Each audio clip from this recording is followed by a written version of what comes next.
Hey everyone, welcome back to the Samsung chat here at the Engadget live stage. I'm going to be chatting with Samsung's Scott Cohen about 8K, micro-LEDs, and all sorts of stuff that Samsung's working on. Scott, thank you for joining me. Thanks for having me. Yeah, so can you give us a quick breakdown? What is Samsung bringing to CES this year? So the two big things that Samsung bringing, both literally and figuratively, are TVs. Yeah. So we are bringing the 8K lineup, and then we're also bringing more micro-LED. Okay.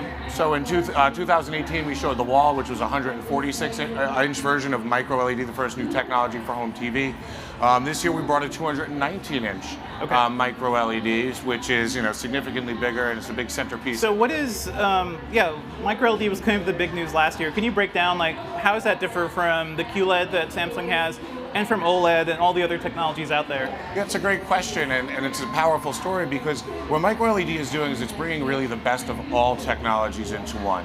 So what we're now seeing is that we can have each pixel on our TV be a red, green, and blue LED. Mm-hmm. So when it's no longer a backlit, it's self-emissive. So this means we can get those inky black. So we want a pixel off, we want to create black. So very similar to OLED, where that's turned on. Right, so the benefit of OLED is brought in, but it is inorganic, so there's no image retention with micro-LEDs, so you can leave static images up. It is based on LED, so it goes significantly brighter. So for HDR effect and contrast, micro-LED can bring that contrast, make things even more lifelike than any of the technologies we already have. Also, no off-axis viewing. So, any seat in the house would be a great seat in the house. So we're talking about brighter pictures, darker pictures, better seating. And then the fact that, so that's going to bring us the best in picture quality. And then it's also modular, which is an entirely different story and benefit that technology brings as well. Gotcha. So a big thing with CES, we're always looking ahead. 8K is the big topic this year. I saw Samsung's first production 8K sets back at IFA. Yes. I think that was like September or August. And now it seems like they're a little more complete, a little more final. What can consumers look forward to with 8K? And how long do you think before it'll be like truly viable as an option for TVs? So viable for an option to buy, go to Samsung.com right now. We're taking pre-orders. We have a full line of 8K TVs from 65, 75, 82, 85. And we also announced here at the show a big 98-inch. So this isn't micro-LED, this is our QLED lineup.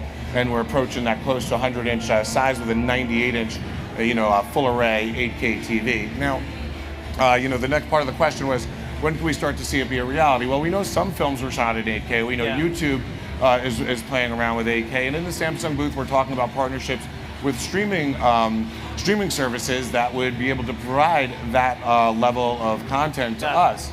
And as we're continuing to look, another big part of the Samsung booth outside the TV industry is we are showing 5G, which is a much quicker way to connect and allow to go up from 4K to 8K with no problem stuttering or speed issues. So the infrastructure is being built to get the content over the internet to us. The content partners are interested and on board in making some sort of plan. But in the meantime, Samsung is going to rely on something called artificial intelligence. Samsung is the AI upscaler in our TV. And to understand upscaling, when we have an 8K TV, everything that we show needs to be in an 8K resolution. A lot of content right now is in 4K or 1080p still. And what we have is a master computer that's looking at low resolution image, high resolution image, and the best way to get it there. This computer is then writing new algorithms. And when we have good solid algorithms, we can then firmware update those out to all the TVs in the field, so that when you do own an 8K TV, it's learning on how to upscale better and at all content. And it's not just about adding resolution and then sharpening the edges, but Samsung is committed to maintaining texture. So that if you're looking at a beach scene and it gets up converted, you shouldn't just see a gray sand beach. We still want you to be able to see those crystal, the actual particles of sand. So that's the texture that AI is going to help us add to upscaling in the future. Gotcha. It seems like a confusing time for consumers, though, if they're looking at new TVs, because these 8K sets are coming, but they're also OLED, QLED, LED, 4K options with HDR and everything. Where do you think the consumer is best served today? And also, do we have a sense of how much these 8K sets are going to cost yet? I don't have the pricing offhand. Go to Samsung.com and you'll see what the pricing is there. But what the consumer can think about now is, judging by the numbers, and Samsung, #1 seller of TVs, We saw a big surge in 75 and 82. Yeah. In fact, it was such a big surge that halfway through the year we added an 82-inch model to satisfy the demand.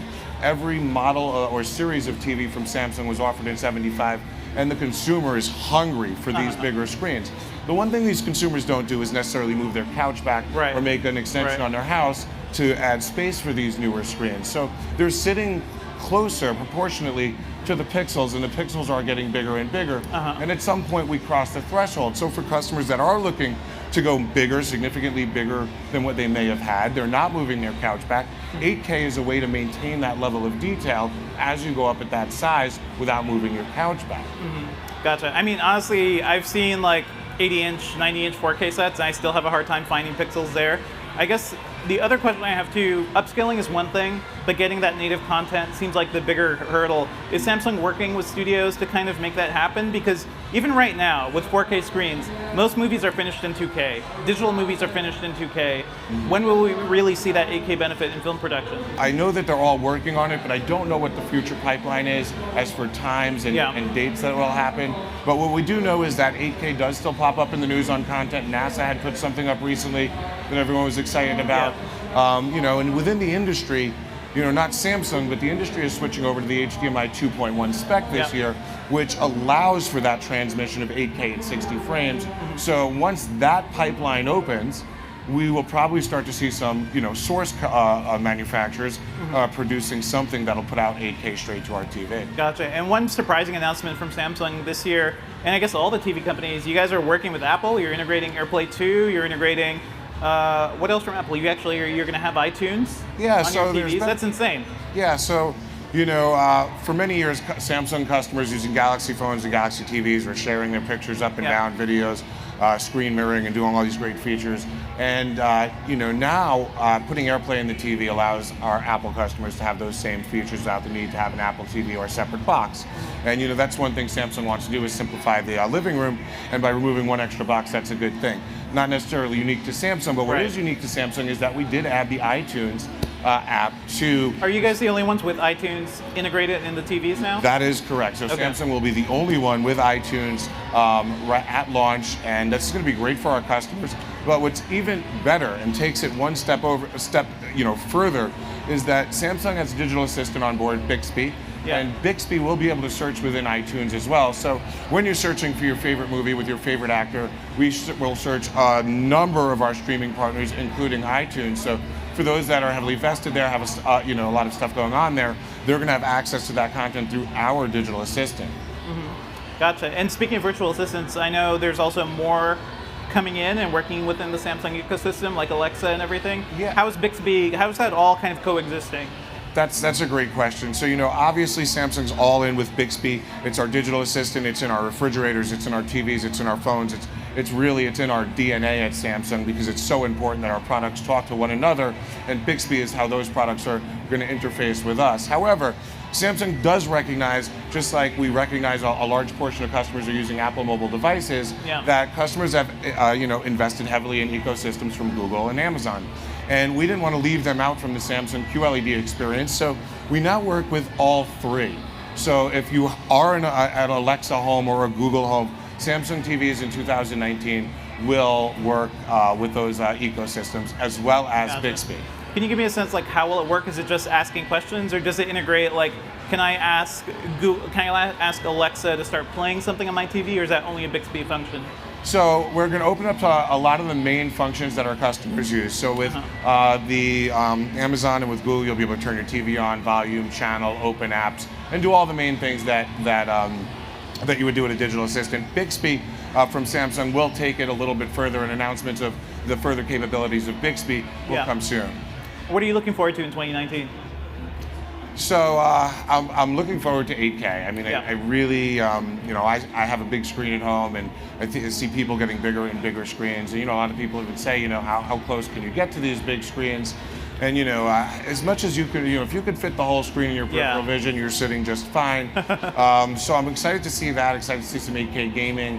But I'm really excited about MicroLED and watching where it goes. I've been with TV for 25 years, and now we're just starting to see with MicroLED the culmination of all the benefits of everything we've ever made, from rear projection, front projection, OLED, QLED, LCD, are all shaping up into this micro LED. It's like the ultimate TV tech at this point. I guess one new thing that I noticed too, last year I could kind of see the seams between the panels. This year I can't see that anymore, so that's a huge functional step forward too. Yeah, so there's been many obstacles to overcome as we've tackled this new technology, and the seams was one of them, and we have overcame that.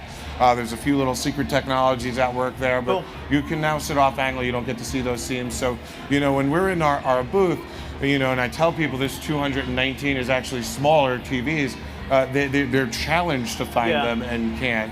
I could see a vision where you do a whole, 10-foot by 10-foot wall with micro LED, and when you want to watch a 65-inch TV, you just plop one in the middle, and if you want to watch the whole wall, you do, but you'll almost be able to pinch and zoom TV on a wall the same way you pinch and zoom it on your mobile device. That's super cool. Excellent. Well, thank you so much for chatting, Scott. Hopefully we'll be back next year talking about 8K micro LED and where Samsung's headed next. Yep, awesome. Thank you. Thanks, guys.